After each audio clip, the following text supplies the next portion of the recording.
pervers narcissique a été démasqué. Un pervers narcissique est tombé. Je vais vous raconter l'histoire dès maintenant. Je suis Steph Bibi, ta coach diamant, la coach qui va te permettre de savoir si tu es en relation avec un pervers narcissique, manipulateur ou assimilé, ou si tu es dans une relation saine et qu'il te faut quelques retouches. Alors, prends une séance de coaching. L'égérie de la marque Minceur et ventre plat de chez Jungle Tea. Donc, si tu veux perdre du poids et du ventre, va choper sur mon lien, il est en bio. Tu cliques sur ma photo et tu peux faire directement tes achats. Tous ceux qui sont en Afrique, envoie-moi simplement un message. Vous savez, mes bébés, je vais vous dire quelque chose. Le fait de faire des vidéos, de faire de plus en plus de vidéos sur les pervers narcissiques font que beaucoup de personnes sont aguerries. Donc, ils arrivent de moins en moins vraiment à toucher leur cible, de moins en moins à toucher leur but. Et je pense que nous faisons un grand travail et franchement, ça fait plaisir à entendre. Vous allez entendre cette histoire d'aujourd'hui avec un pervers narcissique qui a tenté vraiment de spolier sa conjointe, mais qui s'est fait démasquer. C'est terrible. Donc, en fait, c'est l'histoire d'une jeune fille qui est sur les réseaux sociaux. Je crois qu'elle s'appelle Richie. Voilà. Big up à toi, Richie, parce que vraiment, tu as été smart, tu as été vraiment très intelligente. Hein? Donc, apparemment, elle sortait avec ce mec qui est le père de son enfant depuis quelques années. Et voilà qu'il y a eu plusieurs séances de grosses violences, mais des grosses violences au point où son mari a été condamné à porter un bracelet électronique. Donc, ça veut dire que si son mari, enfin son conjoint a été condamné à porter un bracelet électronique, c'est que les violences devaient être terribles. Voilà, pour vous mettre un peu dans le contexte. Donc, c'est comme ça qu'ils se séparent et puis chacun va à ses occupations. Donc, voilà, chacun va à ses occupations et tout. Et voilà, bon, ils avaient des relations conflictuelles, hein, ils se séparaient, ils se remettaient, etc., etc. Mais là, c'était bien fini. Voilà que le monsieur revient, voilà, pour se rabibocher avec elle. Mais cette fois-ci, il revient avec un soi-disant cadeau, un cadeau merveilleux. Il faut savoir que Richie est une jeune fille qui mène à bien ses activités. Elle vend des mèches, je crois, capillaires et ça se passe très bien. Elle a une très forte communauté. En tout cas, les gens vraiment aiment beaucoup ses produits et en tout cas, ça marche super bien. Et son conjoint en échec vend apparemment des parfums, bon, dont on n'entend pas parler. En tout cas, vraiment, voilà un peu planter le décor. Comme ça qu'il revient, il se rabiboche, je crois qu'il lui fait la dot et tout, etc. Et suite à ça, il lui fait un gros cadeau, soi-disant, voilà, un magasin et tout, pour qu'elle puisse exposer ses mèches. Et voilà, qu'il décide de lui offrir. Elle, toute contente, vraiment joyeuse, se dit, ah, vraiment, il m'aime beaucoup, vraiment, cette fois-ci, c'est la bonne. C'est vrai qu'on a eu un passé tumultueux, beaucoup d'histoires, beaucoup de problèmes. Mais en tout cas, cette fois-ci, c'est la bonne. Regarde la boutique qu'il m'a offerte, elle est magnifique et vraiment, je kiffe. Et c'est comme ça que ils ont décidé. En tout cas, elle a vu le cadeau, elle a apprécié, mais ils ne vivaient pas encore. C'est-à-dire, ils ne s'étaient pas encore remis ensemble. Il était toujours chez lui et elle était toujours chez elle parce que je pense qu'elle devait quand même, tu vois, un peu douter encore un peu. Donc, c'est ainsi que ils reprennent, les ventes reprennent, etc. dans la nouvelle boutique. Elle dit à ses clients qu'elle a une boutique et ce jour-là, ils décident de faire une grosse vente privée. Une grosse vente privée.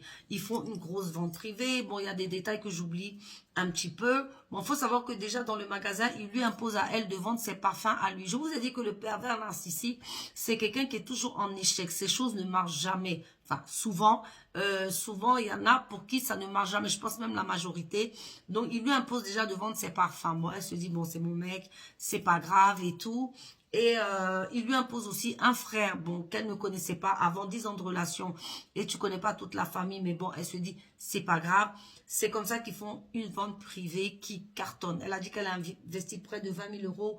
Elle a vendu presque tout le stock ce jour-là. Déjà, à l'issue de ça, le boug, il lui dit quoi? Il lui dit, écoute, donne-moi l'argent parce que voilà, l'espèce et tout, tu es une femme chez toi, nanani, blablabla, blablabla. Elle lui donne l'argent pour qu'il garde l'argent. Elle est chez elle, elle se rend compte que elle reçoit un message de Shopify, je crois que son compte c'est Shopify, en lui disant oui, quelqu'un a modifié votre compte bancaire et elle voit les caractéristiques d'un compte bancaire qu'elle ne connaît pas, ceci, cela. Elle se dit, mais attends, elle rentre dans le dossier, elle se rend compte que c'est le compte de quelqu'un qu'elle connaît pas. Elle voit Event et tout, elle se pose des questions. Donc voilà, elle choquée, elle appelle directement son mec pour dire, c'est quoi ça? Il a commencé à lui dire, oui, j'ai créé une société. Vous voyez le pervers narcissique. Ce sont des voleurs. J'ai créé une société, on va mettre l'argent comme ça. Elle lui a dit pas du tout. Elle dit, je te permets pas d'avoir accès à mon compte. Que ce soit ta première et ta dernière fois. C'est comme ça qu'elle a changé le nom. Elle dit qu'à partir de là, il a commencé à avoir un grand froid. Il se parlait presque plus parce qu'elle avait changé le numéro du compte bancaire. Et pas tout. Elle s'est rendue compte qu'en fait, la soi-disant boutique qu'il lui a offerte, là, effectivement, elle n'avait pas les clés de la boutique. Donc, chaque fois que elle-même, elle voulait rentrer dans sa boutique, j'ai dit lui parce que c'était ça, il fallait qu'elle l'appelle lui. C'est lui qui avait les clés. Elle-même, elle n'avait pas les clés de sa boutique. Elle n'a jamais vu le bail à son nom. Elle n'avait jamais rien vu de cette boutique. Donc, en fait, cette boutique ne lui appartenait en rien. Il était en train de mettre une stratégie en place pour lui voler carrément son business. Parce que tu vois, avec l'ordinateur, tu peux avoir les fournisseurs, il avait volé, vous savez que toutes les ventes allaient aller sur son compte, parce que après quand elle s'est renseignée, elle s'est rendue compte que le compte bancaire c'était son compte à lui, etc. Donc il allait lui voler son compte, ses fournisseurs. En fait, il voulait lui voler tout son business.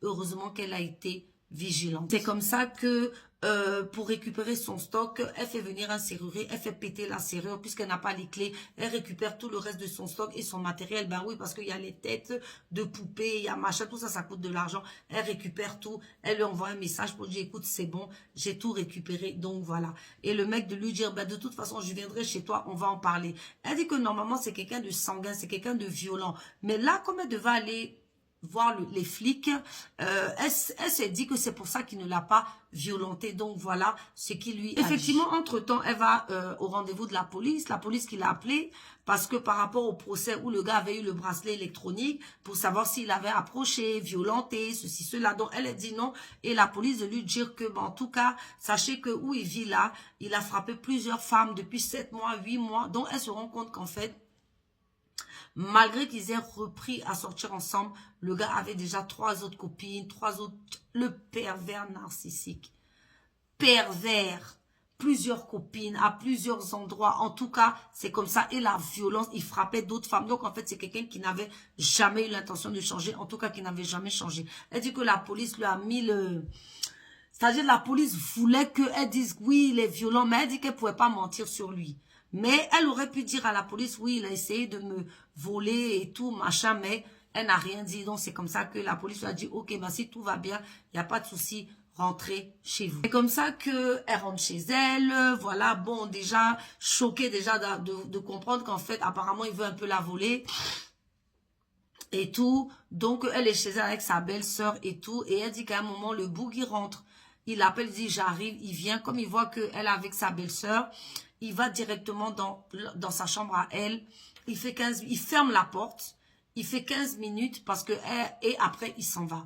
Et elle dit que les 15 minutes, en fait, qu'il était dans la chambre, parce qu'il a fait une vidéo sur TikTok en disant, oui, voilà, elle a essayé de m'ensorceler. Il a sorti une vidéo où il y avait une photo de lui, une photo d'elle, une photo de leur enfant dans une bouteille, voilà, avec un liquide rouge, bref, faire genre que la fille a voulu l'ensorceler et il a balancé ça sur TikTok pour, je pense, salir sa réputation. C'est comme ça que elle, en fait, elle fait un retour et c'est comme ça que, voilà, moi j'ai des éléments pour pouvoir vous faire cette vidéo. Et suite à ça, elle dit que effectivement, elle s'est rendue même compte que, vous savez où il y avait la boutique, il y avait au moins 3-4 boutiques, il sortait avec 3 autres femmes, parce que lui, il aime les femmes qui ont l'argent. Bien évidemment, le pervers narcissique, voleur, manipulateur, escroc, qui s'accroche aux gens qui ont du potentiel. Donc, 3 femmes qui avaient l'argent et les parfums, bien sûr, étaient vendus dans les boutiques des autres femmes. En fait, voilà, un sombre déchet qui voulait en plus tout lui voler.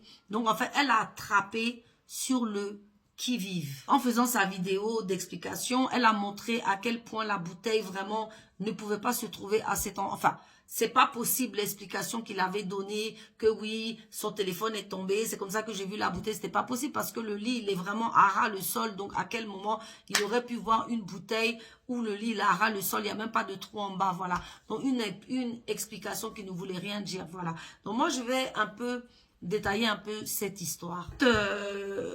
Vidéo, enfin, dans ce scandale et tout, avec cette fille et son mec pervers narcissique, il y a plusieurs éléments qui ressortent. Il y a l'élément de la victime, vous savez, qui reprend toujours son bourreau, voilà, parce que le mec, il t'a battu sauvagement, mais tu le reprends encore, d'accord, pour faire, parce qu'effectivement, c'est le père de ton enfant. Vous savez, les victimes ont toujours ce sentiment que le pervers narcissique les aime et que c'est des erreurs, il n'a pas fait exprès. Voilà, ils se rendent pas compte du côté diabolique du personnage, du côté mauvais du personnage, parce que pour être sous bracelet électronique, c'est que il a vraiment dû y aller fort. Et elle-même, elle a dit qu'il l'avait laissé dans un sale état. Donc, voilà, c'est un personnage narcissique. Elle n'avait pas peut-être... Parce que vous savez, des fois, vous pouvez entendre, oui, c'est un pervers narcissique, il fait ça. Mais de là à vous éloigner de lui, de là à ne plus vouloir de relation avec lui, ça fait deux. Des fois, on sait qu'il est pervers narcissique. On sait qu'il y a quelque chose qui n'est pas bon. Mais on n'arrive pas en fait, à comprendre que ce qui n'est pas bon peut nous détruire. Ce qui n'est pas bon est diabolique. Ce qui n'est pas bon est méchant. C'est pour ça qu'on fuit. C'est pour ça qu'il faut fuir. Les victimes croient souvent que oui, bon, c'est vrai, il est un peu bizarre, il est un peu violent, mais ce sont des gens machiavéliques qui sont prêts même à vous d'aider. Je vous l'ai dit, plusieurs cas ici de rendez-vous donnés à la dernière minute où les filles se sont fait verser du pétrole dessus. Là, comme pour Richie, il était prêt à voler carrément le business de Richie parce que lui, son business ne fonctionne pas. Ce sont des gens poisseux, poissards, qui aiment les gens lumineuses. Effectivement, la Richie, quand tu la vois, belle, lumineuse, vraiment, je veux dire, voilà, le rêve de sa vie, c'était son business. Donc, le pervers narcissique se serait fait un plaisir fou de lui arracher ça. Vous voyez? Donc, le pervers narcissique, c'est difficile à appréhender parce que la victime revient toujours se disant non, c'est rien et tout. Parce que la victime ne prend pas en compte l'ampleur, n'arrive pas à réaliser l'ampleur du phénomène, n'arrive pas à réaliser que ce sont des gens démoniaques, ce sont des gens diaboliques, ce sont des gens à problème qui vous mettent toujours dans la merde. Elle, mère d'enfant, battue à sang. Excuse-moi, je veux dire, voilà. Bon, malgré ça, ça prouve déjà la méchanceté du personnage. Tu le reprends, tu vois. Donc, cette histoire met en exergue le fait que les victimes reviennent souvent. Malheureusement, c'est pour ça qu'on fait des vidéos pour ne plus qu'elles y retournent. Aussi, il y a le côté aussi voleur du pervers narcissique qui est mis en exergue dans cette histoire. Oui, le côté voleur, là, on l'a bien vu. Il est rentré, il lui a offert un cadeau. C'est un cadeau empoisonné, comme elle le dit, sous couvert de « ouais, je t'offre une boutique, mais en fait, par derrière, je change le numéro de compte, t'as même pas les clés. » C'est-à-dire qu'il voulait lui faire un truc sale, rapide. Il allait changer les comptes, changer les codes, changer tout. Elle n'a pas les clés, elle n'allait pas pouvoir rentrer. Vite fait, il allait la dégager dehors. En fait, c'était ça sa vraie ambition. Son ambition, c'était vraiment de lui voler et de la dégager directement. Quand tu vas expliquer ça à Richie, elle va te dire, oui, mais c'est le père de mes enfants. Les pervers narcissiques ne réagissent pas comme des êtres humains normaux. Ils n'ont pas de sentiments, ils n'ont pas d'empathie, rien, ils s'en foutent. Quelqu'un qui a pu te mettre, je veux dire, dans un état pas possible, jusqu'à être sous bracelet électronique, d'autres même emprisonnés, tu penses que te voler ton magasin, c'est ça qui est quoi. Donc voilà, ça met en évidence le côté voleur, manipulateur, mesquin du pervers narcissique. Et le troisième côté du pervers narcissique est un côté vraiment où c'est là que tu vois, parce que souvent, il y a le manipulateur, il y a le narcissique, mais le pervers narcissique, c'est ça, c'est-à-dire il veut te salir en dehors, c'est toi la mauvaise, lui il est bien. Donc lui maintenant, il va montrer une bouteille falsifiée, parce qu'excuse-moi, moi je m'y connais un peu spirituellement, si c'était un gris-gris de basse ou quoi, il n'allait pas avoir la photo de l'enfant dedans. Voilà, la photo de l'enfant, ni même la photo bon, de la femme, je ne sais pas. Donc, voilà, la vouloir la salir, gâter sa réputation. Comme elle l'a attrapé, elle l'a jeté comme un chien. Là, maintenant, il faut qu'il gâte sa réputation, montrer aux clientes que non, c'est une femme qui fait le maraboutage. Il avait même appelé les membres de la famille de la fille. Alors que ce sont des gens très chrétiens pour montrer la bouteille. Enfin, voilà quoi, le pervers narcissique dans toute sa splendeur. Donc, si vous pouvez essayer d'écouter l'histoire de Richie, ça va vous montrer encore ce que c'est. Parce que là, ça sera en direct, ça sera elle-même de sa propre bouche. Vous allez comprendre ce que c'est que la perversion narcissique. La troisième chose, c'est que cette vidéo met aussi en exergue le fait que la perversion narcissique existe. Le côté machiavélique de quelqu'un existe. Ce n'est pas un psychopathe, ce n'est pas un sociopathe. C'est une personne comme vous et moi, mais qui a un esprit tordu, un esprit méchant, un esprit machiavélique. Voilà, parce que voler le business de quelqu'un qui s'est battu durant des années, c'est machiavélique. Frapper quelqu'un jusqu'à, je sais pas, à être sous bracelet électronique, que la personne soit dans un état pas possible, c'est machiavélique. D'accord? Donc voilà, cette vidéo qui va vraiment venir étayer que nous ne rêvons pas, nous n'affabulons pas. Effectivement, les pervers narcissiques existent bel et bien. Prenez soin de vous. Ciao.